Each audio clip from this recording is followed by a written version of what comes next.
आसानी से जीत लिया। अब पीएम मोदी और अमित शाह के सामने है गुजरात जीतने की चुनौती। दोनों गुजरात से हैं, इसीलिए साल के अंत में होने वाला विधानसभा चुनाव नाक का भी सवाल है। 7वीं बार भी बीजेपी, ये नारा भले ना हो लेकिन मिशन तो है।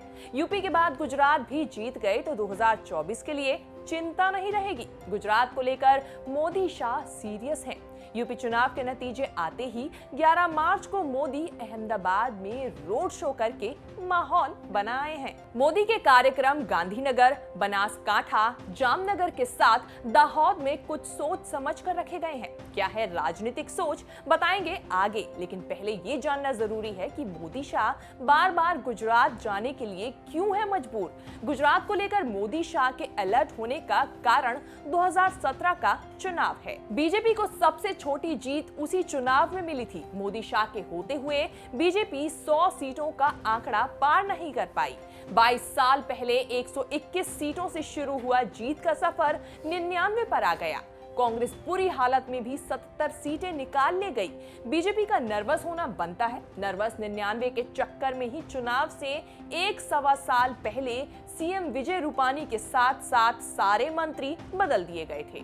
नई चिंता है अरविंद केजरीवाल। दिल्ली, पंजाब जीतते हुए अरविंद केजरीवाल अब गुजरात पहुंच चुके हैं। वो भी रोड शो से माहौल बनाकर आए हैं। हालांकि उनके लौटने के 24 घंटे के भीतर बीजेपी ने 150 आप कार्यकर्ताओं को तोड़ दिया। गुजरात में एंट्री के लिए केजरीवाल आदिवासी बेल्ट से सत्ता का कॉरिडोर बनाने की कोशिश कर रहे हैं।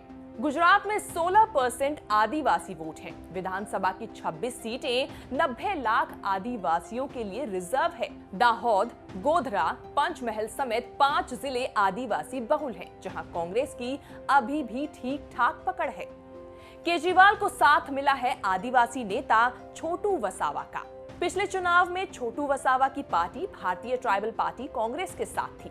इस बार कांग्रेस को छोड़कर छोटू केजरीवाल के साथ हो लिए हैं। भरूच और नर्मदा जिले से छोटू वसावा के 2 एमएलए जीते भी थे। छोटू वसावा खुद क्रांति ना कर पाए, लेकिन केजरीवाल को लॉन्चिंग प्लेटफॉर्म दे सकते हैं। अब यही आता है मोदी के दौरे में आदिवासी। मोदी का कार्यक्रम दाहोद में रखा गया है, जो आदिवासी जिला है। दाहोद में पीएम ट्राइबल सम्मेलन करके राज्य के आदिवासियों से पूछेंगे केम छो। चुनाव में समय कम है, इसीलिए गुजरात से लेकर केंद्र सरकार तक में कॉन्फिडेंस भी कम है। एन वक्त पर आदिवासी नाराज ना हो, इसीलिए मोदी सरकार ने परी तापी नर्मदा नदियों को जोड़ने का प्रोजेक्ट फिर से रोक दिया। इसी साल वित्त मंत्री निर्मला सीतारमण ने बजट में 10,211 करोड़ दिए थे। डांग, वलसाड, नवसारी, तापी में गांव के गांव और 7,500 हेक्टेयर जमीन जलमग्न होने का खतरा है। इसीलिए दक्षिण गुजरात में जमकर विरोध हो रहा है। सीएम भूपेंद्र पटेल भी पशुपालन से जुड़े समुदाय मलधारी को नाराज करने का जोखिम नहीं ले पाए। उन्होंने शहरी इलाकों में पशुपालन के लिए लाइसेंस जरूरी करने वाला बिल भी वापस ले लिया। 2017 में बीजेपी की सीटें कम होने के पीछे 2 फैक्टर थे, पाटीदार और आदिवासियों की नाराजगी। आदिवासियों के वोट काटने केजरीवाल पहुंच रहे हैं और पाटीदार के वोट बटोरने के लिए कांग्रेस ने नरेश पटेल को लगभग अपने पाले में कर लिया है। अकेले नरेश पटेल की हैसियत सौराष्ट्र और कच्छ की 54 सीटों को प्रभावित करने वाली मानी जा रही है।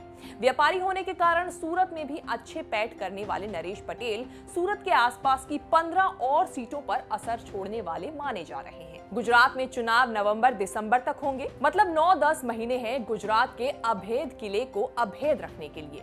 कोई शक नहीं कि मोदी शाह इसमें कोई कसर छोड़ेंगे। मोदी शाह के चक्कर हर महीने गुजरात में लगे तो इसमें कोई हैरानी नहीं होनी चाहिए। वैसे गुजरात में इस बार किसकी सरकार होगी, आपकी इस पर क्या राय है? नीचे कमेंट सेक्शन में जाके जरूर बताएं। क्या वहां पर मोदी अपनी सरकार बनाने वाले हैं? क्या वहां पर भाजपा कमल खिलाएगी या फिर केजरीवाल जो है वहां पर अपनी झाड़ू चलाकर सभी को पीछे छोड़ने वाले हैं? कमेंट सेक्शन में जाके जरूर बताएं।